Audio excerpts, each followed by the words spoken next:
नमस्कार और the deep dive में आपका स्वागत है। आज का हमारा विषय बहुत ही हम जैसे लोगों के लिए है जो 9 से 5 की नौकरी में है।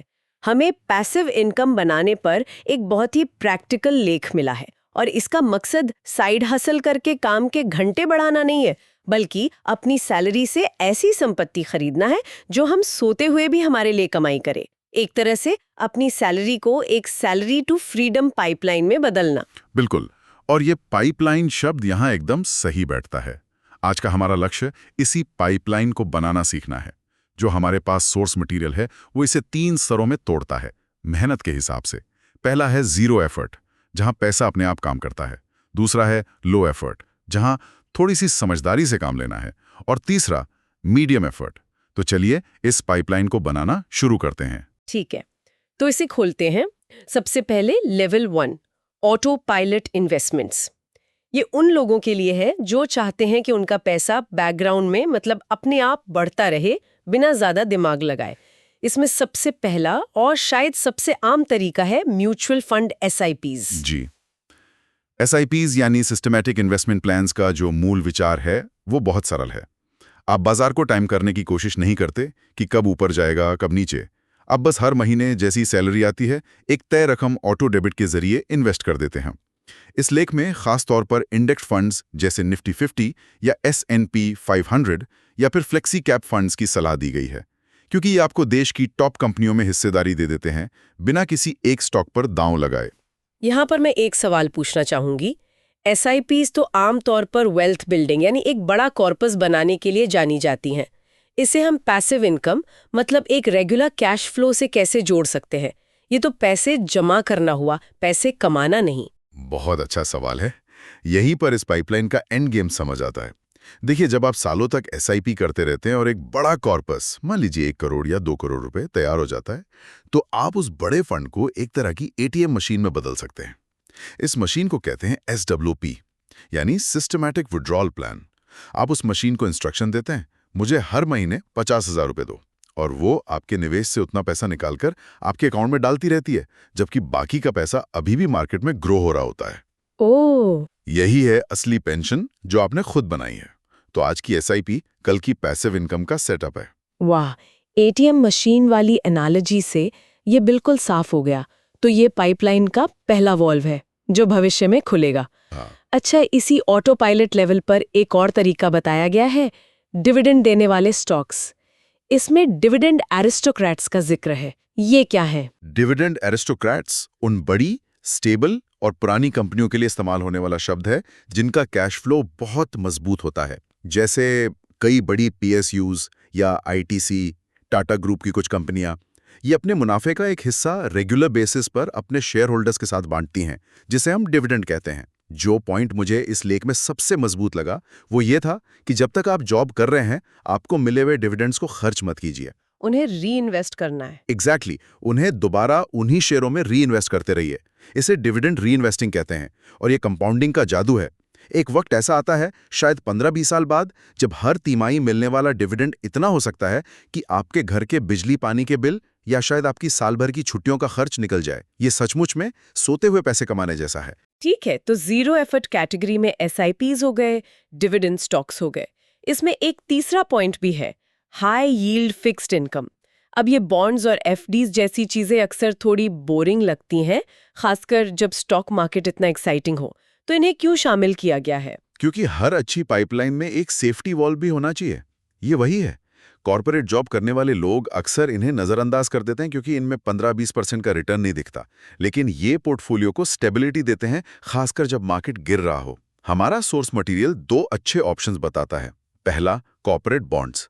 इसमें हम दूसरी मजबूत कंपनियों को एक फिक्स्ड इंटरेस्ट रेट पर पैसा उधार देते हैं, जो अक्सर बैंक FD से थोड़ा ज्यादा होता है। और दूसरा है वॉलंटरी प्रोविडेंट फंड यानी VPF।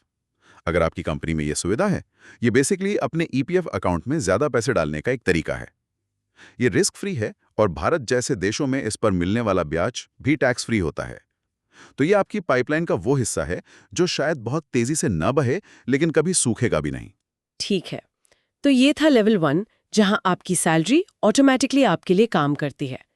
अब मान लीजिए कोई थोड़ा ज्यादा इन्वॉल्व होना चाहता है, खासकर रियल एस्टेट जैसी चीज में, लेकिन उनके पास पूरी प्रॉपर्टी खरीदने का ना तो पैसा है और न ही किराएदारों से डील करने का टाइम।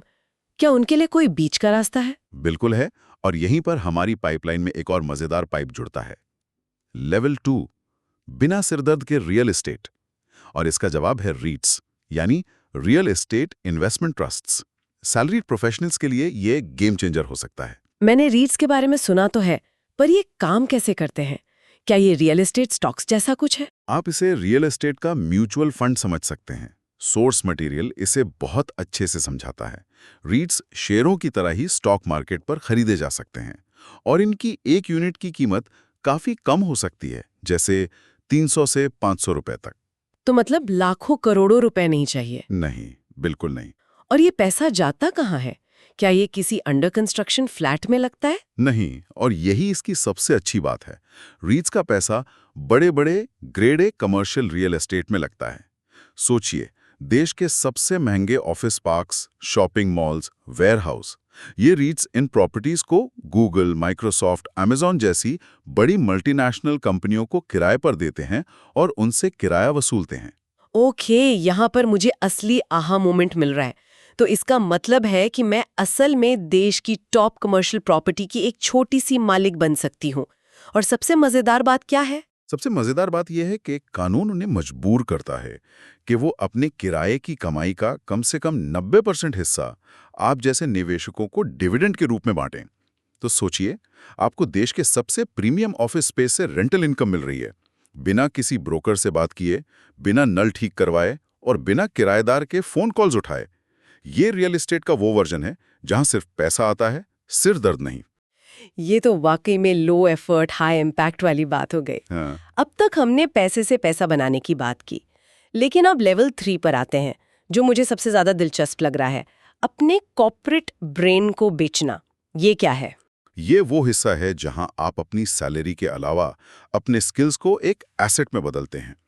इस लेख की एक खास बात यह है कि ये हमें याद दिलाता है कि हमारे रोज के काम, जिन्हें हम बोरिंग समझते हैं, जैसे एचआर पॉलिसी बनाना, एक्सेल में ट्रैकर बनाना, प्रेजेंटेशन बनाना, ये स्किल्स बाहर की दुनिया के लिए बहुत वैल्यूएबल हैं। लेकिन एक मिनट, अगर मैं अपने स्किल्स को इस्तेमाल करके कुछ कर रही हूँ, जैसे कंसल्टिंग या फ्रीलांसिंग, तो वो तो एक और जॉब हो गई। वो पैसिव इनकम कैसे हुई?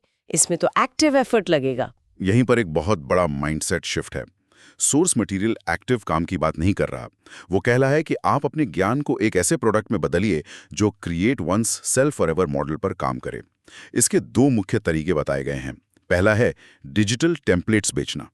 सोचिए, अगर कोई अपने काम पर एक बेहतरीन एक्सेल ट्रैकर बनाता है जिससे पूरी टीम का काम आसान हो जाता है। हाँ, हर ऑफिस में कोई ना कोई एक्सेल गुरु होता ही है। बिल्कुल। अब वो उस फाइल से कंपनी का सारा कॉन्फिडेंशियल डेटा हटाकर उसे एक जेनेरिक टेम्पलेट में बदल सकता है और एटसी या गमरोड जैसे प्लेटफॉर्म पर $10 में बेच सकता है। मेरे एक दोस्त हैं, एचआर में हैं। उन्होंने एक अल्टीमेट इंटरव्यू प्रिपरेशन चेकलिस्ट बनाई थी।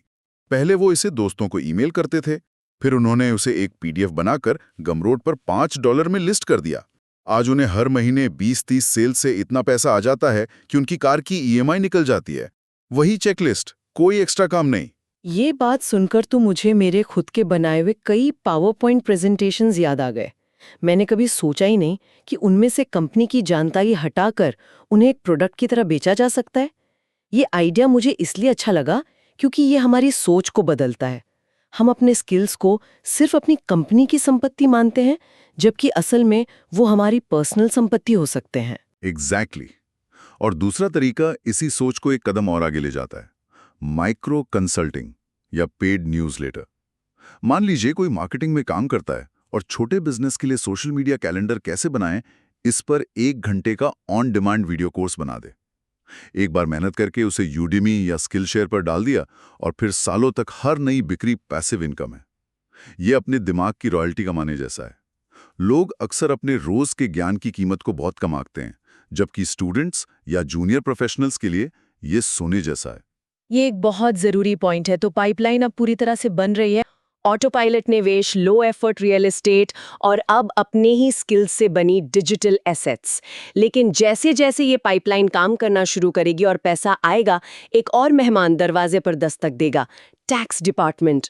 सोर्स मटेरियल में टैक्स को हैंडल करने के लिए एक कॉर्पोरेट हैक का जिक्र है। हाँ, ज्यादा कमाना ही काफी नहीं है, उसे बचाना भी जरूरी है।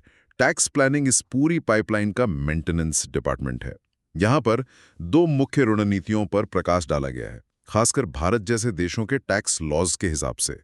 पहली है टैक्स फ्री ग्रोथ वाले साधनों का इस्तेमाल करना, जैसे पब्लिक प्रोविडेंट फंड पीपीएफ या एम्प्लॉय प्रोविडेंट फंड ईपीएफ। इनमें आपका पैसा और उस पर मिलने वाला रिटर्न दोनों टैक्स फ्री होते हैं। तो ये आपकी पाइपलाइन का वो हिस्सा है जिस पर टैक्स की नजर नहीं पड़ती। और दूसरी रणनीति, जो मुझे लगता है स्टॉक मार्केट निवेशकों के लिए ज्यादा रेलेवेंट है, दूसरी रणनीति है लॉन्ग टर्म कैपिटल गेन्स यानी एलटीसीजी टैक्स और इनकम टैक्स के बीच के फर्क को समझना और उसका फायदा उठाना। जब आप स्टॉक या म्यूचुअल फंड को 1 साल से ज्यादा समय तक रखकर बेचते हैं तो उस पर होने वाले मुनाफे पर एलटीसीजी टैक्स लगता है। वहीं आपकी सैलरी या साइड हसल से होने वाली कमाई पर आपकी इनकम टैक्स स्लैब के हिसाब से टैक्स लगता है, जो अक्सर 30% या उससे भी ज्यादा होता है। या आप इसे एक सिंपल उदाहरण से समझा सकते हैं। मान लीजिए किसी ने 1 लाख रुपए कमाए, एक तरफ स्टॉक मार्केट से और दूसरी तरफ किसी फ्रीलांस प्रोजेक्ट से। टैक्स में कितना फर्क आएगा? बिल्कुल, मान लीजिए आप 30% टैक्स ब्रैकेट में हैं। अगर आपने फ्रीलांस प्रोजेक्ट से 1 लाख रुपए कमाए तो उस पे सीधे सीधे लगभग 30,000 रुपए टैक्स लग जाएगा। जी। आपके हाथ में आए 70,000। अब मान लीजिए आपने स्टॉक्स बेचकर 1 लाख रुपए का लॉन्ग टर्म गेन कमाया। भारत में पहले 1 लाख के लॉन्ग टर्म गेन पर कोई टैक्स नहीं है, तो आपके पूरे 1 लाख रुपए आपके हुए। Zero tax. हाँ, और अगर गेन 2 लाख होता तो पहले लाख पर 0 टैक्स और दूसरे लाख पर सिर्फ 10% यानी 10,000 रुपए टैक्स लगता। जी। तो कहां 30,000 और कहां सिर्फ 10,000? यही वो कॉर्पोरेट हैक है। ये आपकी पैसिव इनकम को ज्यादा इफेक्टिव बनाता है क्योंकि आप अपनी कमाई का ज्यादा हिस्सा अपने पास रख पाते हैं। तो आज की हमारी इस चर्चा का सार ये है कि एक सैलरीड प्रोफेशनल अपनी बिजी रूटीन के बावजूद पैसिव इनकम बनाने की एक पूरी पाइपलाइन तैयार कर सकता है। हमने देखा कि कैसे अलग-अलग मेहनत के लेवल्स पर यह मुमकिन है।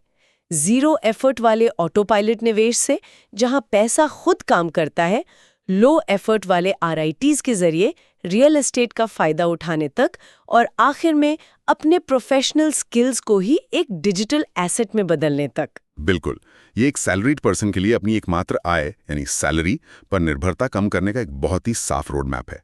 ये सच में एक पाइपलाइन बनाने जैसा है, जहां आपकी सैलरी एक छोर से अंदर जाती है और दूसरी तरफ से पैसिव इनकम के कई छोटे छोटे सोर्सेज बनके बाहर निकलती है। और अब जाते जाते श्रोताओं के सोचने के लिए एक सवाल छोड़ना चाहूंगा। जरूर। आज हमने जितनी भी रणनीतियों पर बात की वे सभी पर्सनल फाइनेंशियल असेट्स बनाने पर फोकस थीं, स्टॉक, बॉन्ड, रियल एस्टेट। लेकिन क्या किसी प्रोफेशनल के ज्ञान को एक असेट के रूप में देखने का कोई और तरीका भी हो सकता है? एक ऐसी असेट जो भविष्य में सिर्फ पैसा ही नहीं बल्कि सबसे कीमती चीज यानी समय की आजादी भी दिलाए। इस पर सोचिएगा जरूर।